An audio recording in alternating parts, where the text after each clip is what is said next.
Formal lang inilunsad ng Quezon City Police District o QCPD sa pangunguna ni District Director Police Colonel Randy Glenn Silvio ang Project Hilamos o Holistic Initiative for Local Art Maintenance and Order in Spaces kasabay ng pagsasagawa ng paunang operasyon sa 18 barangay sa iba't ibang bahagi ng lungsod nitong ika-9 ng Enero. Isinagawa ang programang katuwang ang Q-Citizens, mga opisyal ng barangay at Quezon City Local Government Unit sa pamumuno ni Mayor Joy Belmonte.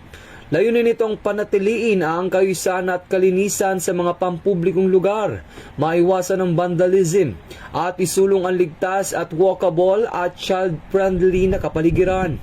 Sa kalaw ng unang yugto ng operasyon ng mga pangunahing kalsada, paaralan, park at pampublikong pasilidad sa Quezon City. Ang Project Hilamos ay kaakibat ng Upland Dignity ng DILG at sumusuporta sa City Ordinance laban sa vandalism at paninira ng ari-arian.